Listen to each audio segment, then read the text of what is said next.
आदरणीय बंधुओं, माताओं व मेरी प्यारी बहनों, राधे राधे। आप सभी का हमारे YouTube चैनल जीवन की धारा पर बहुत बहुत स्वागत है। बंधुओं, आज हम इस वीडियो में माँ अन्नपूर्णा की कथा कहानी सुनेंगे, जिसे सुनने सुनाने से भगवान काशी विश्वनाथ व माँ अन्नपूर्णा की कृपा घर परिवार को प्राप्त होती है।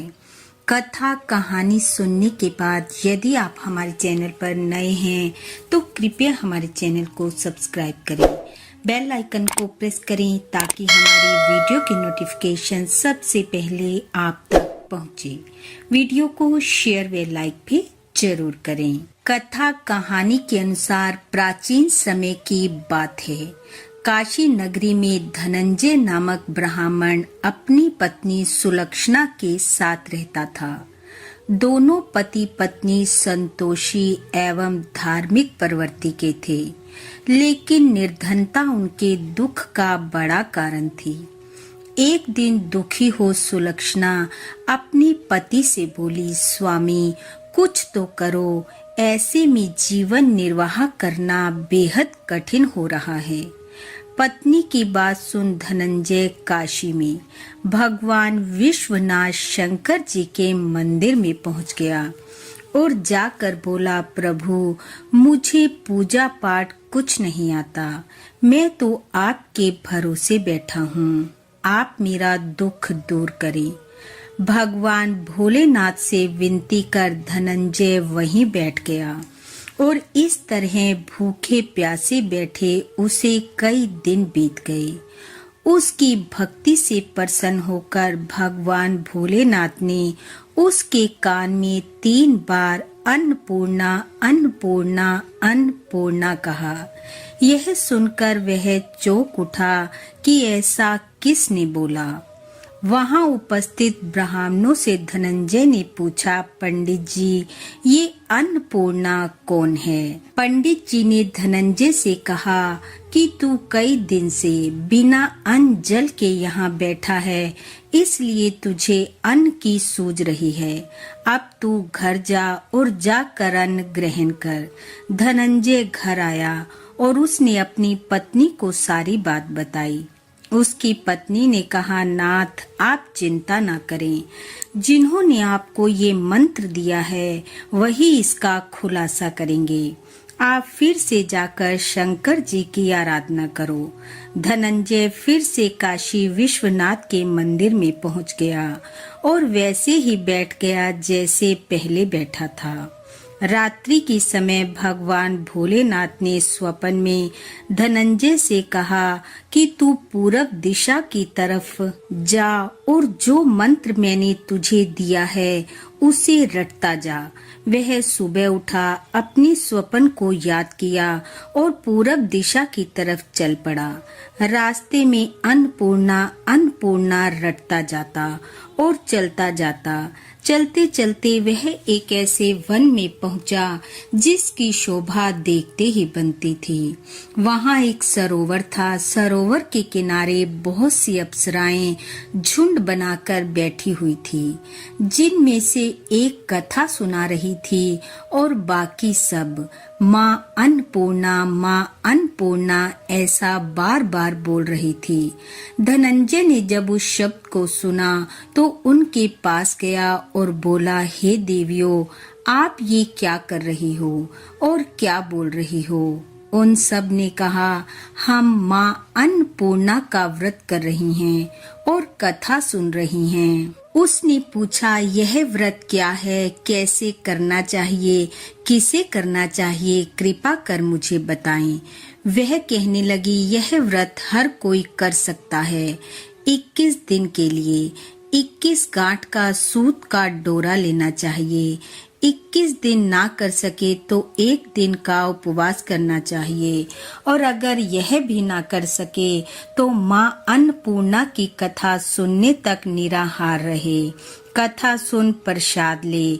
यदि कथा सुनने वाला कोई ना मिले तो पीपल के पत्तों को रख दीपक को जलाकर सूर्य गाय तुलसी और महादेव जी को साक्षी कर कथा सुनाए। इस प्रकार व्रत कर कथा सुनने से घर में अन्न धन संतान और सब सुखों की प्राप्ति होती है। धनंजय ने कहा, मेरे घर में कुछ भी नहीं है बहन, क्या तुम मुझे यह डोरा दोगी? तब उन्होंने धनंजय को वह सूत का डोरा धारण करवा व्रत रखवाया। धनंजय का व्रत पूर्ण होते ही सरोवर में से हीरे मोती जड़ी स्वर्ण की सीढ़ी निकली।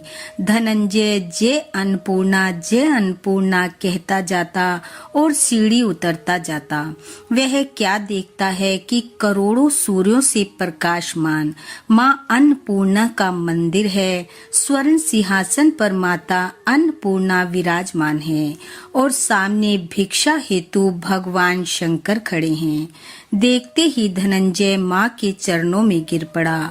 माँ उसके मन की बात जान गई और बोली, तूने मेरा व्रत किया है, तेरी हर इच्छा पूरी होगी, संसार तेरा सत्कार करेगा, मेरा आशीर्वाद तेरे साथ है। यह सुनते ही धनंजय का रोम रोम प्रफुल्लित हो उठा और उसने देखा कि वह काशी विश्वनाथ के मंदिर में खड़ा है। वह प्रसन्न हो घर आया, सारी बात अपनी पत्नी को बताई। धीरे धीरे माँ अन्नपूर्णा के आशीर्वाद से उसका घर अन्न धन से भर गया। सब ऐश्वर्य उसे प्राप्त हो गए। धन को देख सगे संबंधी उसके घर आने लगे। एक दिन एक ने धनंजय से कहा, धन तो बहुत है पर बिना औलाद के ये सब व्यर्थ है। अब धनंजय औलाद न होने के कारण दुखी रहने लगा। सुलक्षणा ने धनंजय से कहा वह दूसरा विवाह कर ले। धनंजय ने दूसरा विवाह कर लिया और दूसरी पत्नी के साथ अलग रहने लगा। ऐसे ही समय बीतता गया।